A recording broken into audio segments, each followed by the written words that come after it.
how to save and download Instagram messages, DMs. So if you want to save and download Instagram messages, then first you need to open up your Instagram application and make sure you log into your account. Once you've logged into your account, now you just need to simply go with the bottom right, which has that profile option. Once you go with the profile, you need to go with the upper right, which has that 3-bar icon, and tap on Account Center. Under Account Center, you need to go with your information and permissions and tap on Download Your Information and tap on Download or Transfer Information. Go with the Instagram and tap on Next, which is on the bottom, and go with some of your information. And here you need to scroll down and choose Messages. Go with Next. Tap on Download to Device if you want to download it to your device, or you can go with Transfer to a Destination. I'm choosing Download to Device, and go with the date range, which is I'll be choosing last week.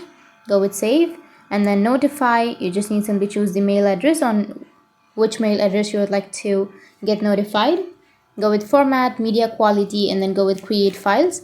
And after a few minutes or after a few hours, you will be able to download your file, which will be right here on this page. So that's how you can save and download your Instagram messages or DMs. And if you have any questions, feel free to comment below. Thanks for watching.